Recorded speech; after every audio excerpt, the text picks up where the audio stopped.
Mark Vernarelli, and welcome to Inside Harford County, a program where we sit down with our community leaders and discuss the issues important to the citizens of Harford County. September the 6th, and we're coming to you live tonight from the Harford TV studio. We invite you to join us with our discussion. Call us at 638-3894. Keeping our community safe is a top priority for Harford County Executive Bob Cassilly. He's joining us again this evening to discuss the county's public safety efforts. And also here tonight is the Director of Emergency Services, Rick Ayers. Gentlemen, welcome. Great to have both of you. And sir, thank you so much for making yourself available. This is the second time now in a matter of weeks, and you've pledged to come back often and talk to the citizens, and we appreciate your being here. Thanks, Mark. It's really a pleasure to be here. I appreciate you hosting the show as well. Great to have you here. Rick? Long time in emergency services. Most of us would run away from trouble and disaster. You have, for many years, been attracted to trying to help out in situations like that. You're the voice behind the community emergency alerts. Tell us a little bit about your background and introduce yourself to us as the Director of Emergency Services. Thank you. I live in the northern part of Harford County with my wife for 22 years, and we have 5 children. Have my education background. I went to the College of Notre Dame, where I have a business degree. Now, I joined the volunteer fire company when I was 16 years old, and I realized that public safety was something I loved to do. I went in the Air Force as a firefighter not long after I was out of high school.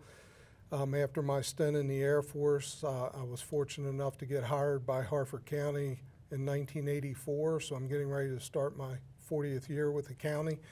I progressed through all of the ranks in the department, and was fortunate enough when County Executive Cassilly got elected, he asked me if I'd be the director and run the department, and I'm really happy to do that. We've been accomplishing, I think, a lot of great things, and so. That's wonderful. Congratulations. 40 years, it's a long time to be in emergency services.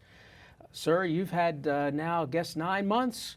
And a little over 9 months, and public safety is always at the top of a lot of people's lists. What have you found as your top challenges so far? Sure. Well, I want to just first chime in on Rick real quick, because I was absolutely thrilled when he accepted the appointment as the Director of Emergency Services with his experience. And, you know, we each have 5 kids, so we can relate, right? we know about life, too. So, so it's been a great working relationship, and I'm really proud that he's working for Harford County still.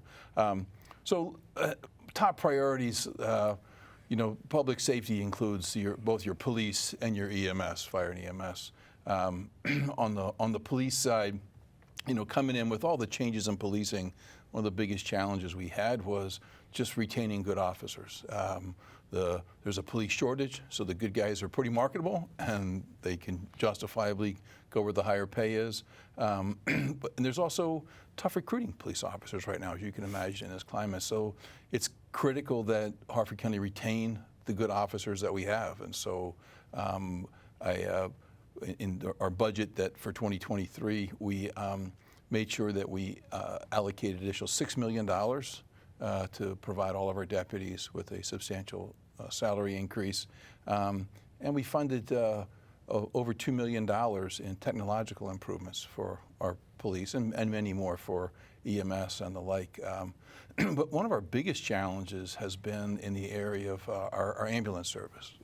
Harford County forever had volunteer ambulance service, and you know that became a real challenge in the years, and certainly COVID was a big stressor on that. But you know, when I was a kid, you became an ambulance, you rode the ambulance with just a few number of hours, and they gave basic life-saving stuff. But these days, these folks are highly trained, and it's just the demands for training and the demands on service, the call volume is really up.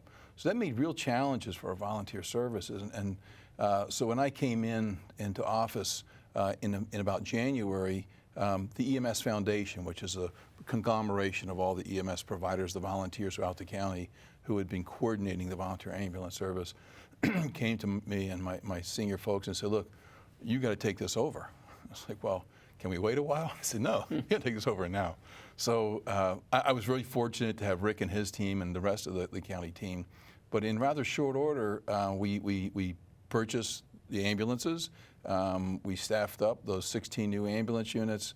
We hired 60 EMTs, 42 paramedics, and we're still recruiting and hiring. stood up the bunk rooms in the various the volunteer firehouses to house those folks. And so today we have 16 crews throughout the county, strategically located, providing full-time paid EMS service. It's going very well. I'm very proud of that. Just before school started, I learned that we had a shortage of school resource officers, SROs, in our Aberdeen school. So that was a last-minute quick ad. I authorized the hiring for the sheriff of 4 new sheriff deputy SROs. We're converting that from City of Aberdeen school resource officers to Sheriff's Department SROs and running. And then you've seen we've had a number of, unfortunately, of high visibility, high impact events in Harford County, from mass shootings to most recently the murder of Rachel on the trail, the Mom Pa Trail. And so we're in the process now of leveraging technology in the way of cameras, and we're working to quickly stand up cameras along the Mom Pa Trail. Got another meeting on that tomorrow, but we've brought together BG&E and the various providers and contractors, and we're moving rapidly to do that. So we're leveraging the technology, retaining the good people, addressing the challenges with the ambulances, and things are going very well. I got a great team. I'm really proud, and Rick obviously leading on the fire or the EMS side. We got a great working relationship with our volunteer firefighters. They're doing great, and we continue to work with them and support them and provide for their infrastructure needs. So. And Rick, you have, among your many job duties, the oversight of the 911 center. And I know a lot of us, we call 911 once in a while, we see something happen. We don't really know what the 911 center is, how it operates, and what to expect when we call. Just give us a little brief tutorial about that. So what I like to tell people is the people that work in our 911 center are like the first responders. Because when you have an emergency, they're the first people in most cases that you're going to talk to. And when you call 911, I want you to know that the people that get hired to work in our 911 center, they have to go through a 911 academy. Then they have to be certified in emergency medical dispatch, emergency police dispatch, and emergency fire dispatch. I'm also honored to say that we were the first county in the entire country that got accredited in all 3 of those areas. So we received that honor a few years ago. So the people you're talking to when you call 911 are highly trained, and they are going to ask you questions, because they have to ask you questions to make sure we send the right equipment. And also, in some cases, depending on what your situation is, they can help you. I mean, we recognized one of our 911 dispatchers a couple weeks ago that actually saved the life of a person that had been stung by a bee, and she credits the 911 dispatcher and our paramedic crew with saving the life of her husband, and she wanted to come and meet him. Wow. So, I mean, in some cases, we have to ask questions to see what we can do to help you before help arrives. And then also the people, the first responders that are going to respond to your incident, the more information we can give them ahead of time, the better prepared they are when they get there. So it's a very stressful job, but most of the people work there. They love the job, and that's what they thrive in. Sure. Sir, 911 center services are not free, No, and there's a fee associated which all jurisdictions pay. Recently you had to raise it a little bit. What was the reason for that?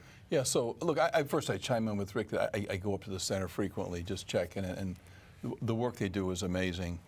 It's very stressful. It's a high-stress job, but you know, they're cool, calm, and collected. We've got the managers up there, and it's a first-rate 911 center. It's really, we provide them with the infrastructure they need to do the job right. And all this costs money. And we had, unfortunately, over the years, fallen deficient in staffing for the 911 center, which puts an unfair burden on these call takers. And as Rick said, these are the first line of the first line responders. And so it's really not fair to put extra burden on these folks, the stresses they face. So we had to increase the staffing level to be able to provide the attention that we need. But costs have gone up substantially. So we took the 911 fee from 75 cents to $1.50, and that raised us an additional $2.8 million, which all goes right to the 911. It's not, it doesn't go into the general fund for other operating expenses. So with costs cost increase for technology as we upgrade our technology, because we want to make sure we have the latest, best technology for the 911 as the staffing has improved and increased. Training's always stressed. We had to make that difference up, and I thank the citizens and the county council for supporting us in that, because those monies made it possible for us to really do what we needed to do to have a first rate, to beef up, to stand behind the folks that were there. And there are some changes coming to the dispatch. Is that right? Rick, do you want to address that? Sure. So there was recent laws passed in Annapolis that did not want any 911 calls to be transferred. In other words, it should be one-stop shopping. When you call 911, whoever answers the phone should be able to handle your emergency. And we weren't doing that. We were still transferring calls to the 3 municipality police departments and the state police. We put a transition team in place, and we're starting to process most of those calls now, and then we're going to transition actually the 3 municipalities' dispatch centers into our center, starting with Aberdeen in the month of October, and then Bel Air and Havre de Grace sometime next year. And when you call 911, you won't be transferred, and also the dispatch of those 3 municipalities will be handled in our center as well. We were fortunate when we built our building several years ago that we built it with that thought in mind, that someday we would need to expand and do that dispatch for the towns, and we're here now. Now we have to hire several more people. We have to train those people, and once that's the reason why we're only going to do 1 municipality at a time, because we want to phase the other 2 in. We'll start with 1 and then phase the other 2 in, but it's a big step forward for Harford County to do that. I'm sure. If I can, Mark, add in that, just how important this is, because when you call 911 and you have to explain to an operator what went wrong and what the problem is, you need to stay with that operator. You don't need to have to explain that twice or go to someone else. And the responding police officer or ambulance crew needs to know everything about that call that came in. So maintaining that level of continuity is really important as we provide the level of care that we really need to and intend to provide. A weather event, car crash, God forbid, something that's kind of a quick hit emergency is one thing. What about a major disaster? We have 2 rail lines transporting all kinds of cargo through the county, right through the heart of the county, busiest highway on the East Coast, an Army base with munitions and other things there, and the Peach Bottom, and many possibilities for disasters. What's the preparedness level for that, and how comfortable do you feel with us being prepared for that? Sure. Well, Rick is he's in charge of activating our emergency operations center, and unfortunately, or maybe fortunately, we've had a lot of opportunity over the first 9 months of administration to activate this with weather, with the number of serious storms. But the center serves as a coordinating center for all your emergency response. And once Rick activates that, people immediately know who's on the list, and you get your call, you get your notices. And that includes all the key departments, my departments, law enforcement, various law enforcement agencies, municipal, state, county, the state highway, hospitals, BGE, pretty much anybody you can think of, fire service reps that you would expect to know about and respond. Puts them all in one big room, and the room is, they've all got their desks that they have with their information at it, their communications, key to them. The rooms, and then there's large display screens around the entire room. This is about a gymnasium-sized room, or half a gym, and those boards display all the various state highway cameras across the county and beyond, the weather conditions and the like. And the room serves really as an effective communications hub for us, bringing information in, but also giving information out. So we have media reps will show up and be present. We have folks to deal with rumor control, citizens call in, citizens complaints. So it's really a first-rate center that the citizens can be very proud of. The 911 folks are upstairs, and the EOC is downstairs, and it's a great facility that's proven its worth time and again. To deal with the emergency situations throughout the county. Rick, when you started 40 years ago now, we had siren towers, and that's pretty much it. This whole idea of emergency alert systems has just surpassed anything us old timers would ever have thought possible. How does the emergency alert system work, and how do you sign up for it? I know there are people watching who maybe have not signed up for it. So yeah, when I became the emergency manager in 2007, that was one of the first questions I asked. How do I notify the public of an emergency? And I was told that we really didn't have a good system in place. So one of the first things we did was contract with this web-based system where I can log into a computer, I can record a message. We have about 170,000 people in the county that are in the system, but the only thing that's automatically loaded in our system is people that have a registered phone number, and a lot of people don't even live by a home phone anymore. So if you want your cell phone in there, or if you have an unlisted number and you want to be in the system, you can go to our website, you can put in your information, and as soon as you save it, you'll be in our system. You can also receive emails and text messages, or you can call 410-638-4029, which goes to one of my emergency management people. They can load it in there for you. Some people don't feel comfortable with technology, so all they have to do is call my office and we'll get the information and load it ourselves. But really, that is my best way to notify the public of a disaster and what they need to know and what they need to do before a major storm. And you talk about storms. Weather is certainly always top of mind and frequently is very severe. Is that the most common activation of your emergency alert system? I would think probably would be by far. Yeah, I mean, weather events are the main thing, but like you said, we have Peach Bottom.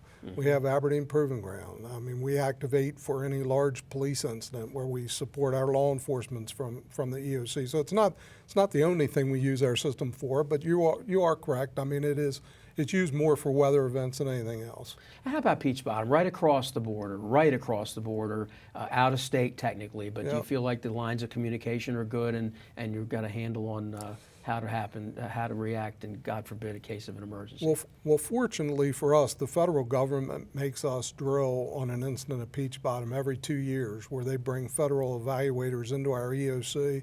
They don't tell us the scenario, and we have to go through an evaluated exercise. So I think that makes our people not only prepared to deal with an incident at Peach Bottom, I think it makes us better prepared for any kind of disaster, because it forces our people in the EOC to look at their checklist, make sure they know what they're supposed to do in any given scenario. And I'm really proud of the people that work in our EOC, and they do a great job.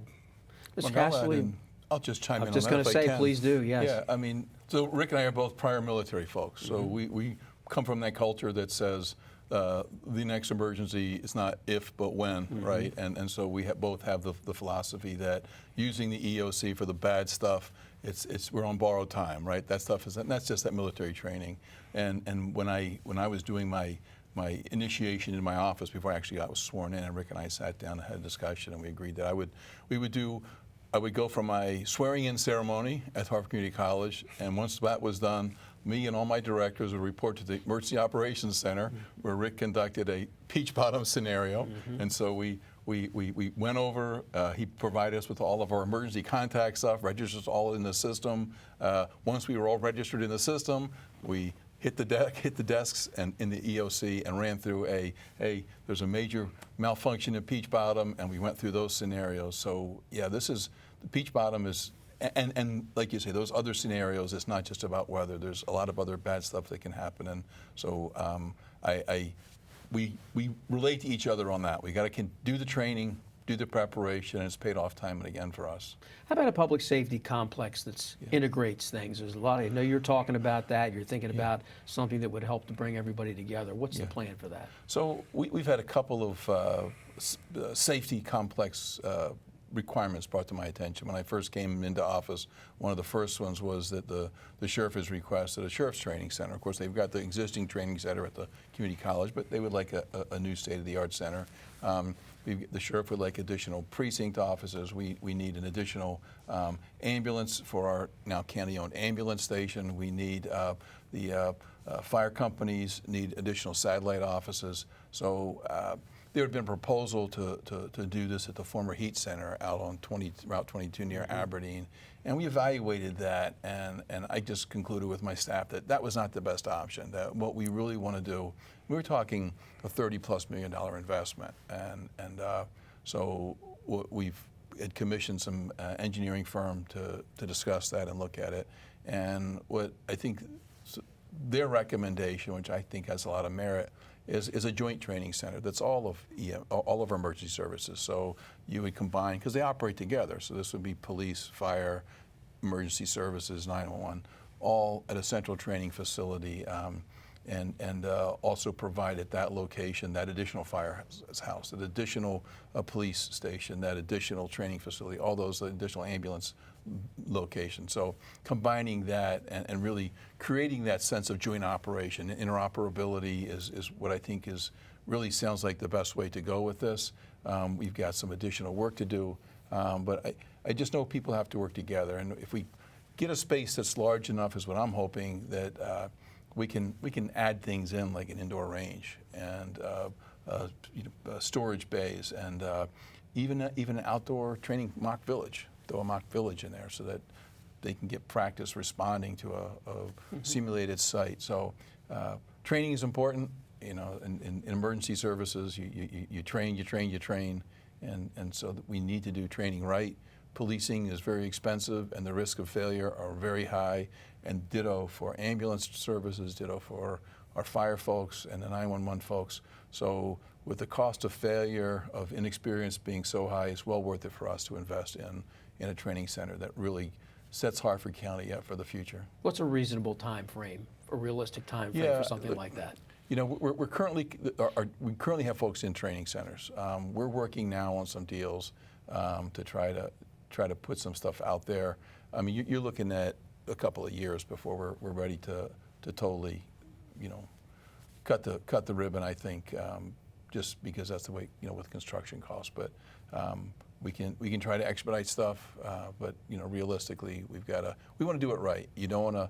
This is the kind of thing that you invest. I look at our emergency operations center, and it's a beautiful state-of-the-art facility, and it was invested in back under the Craig administration, and it has served our county so well. I mean, while that was being constructed, we didn't have the best emergency operations center, but the time and the investment in that to do it right, and now here we are decades since then, and has served us so well. And we've got to look at the rest of our training facilities the same way. It's got to be done right with a long-term approach that really serves the entire emergency operations community, all of our public safety folks, well into the future.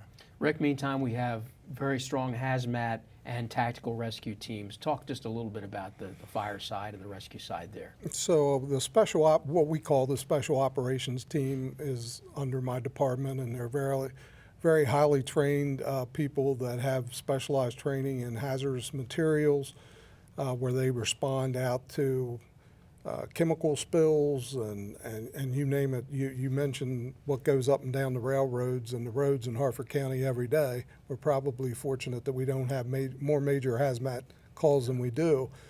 And then our special operations team have specialty training above and beyond what a typical firefighter has. They have to be a certified firefighter, but then they have the specialized training in like swift water rescue, building collapse, trench rescue, high angle rescue.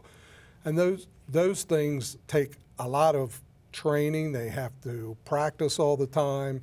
And last year, our team responded to over 200 calls for service in Harford County, made up of both hazmat calls and special operations calls.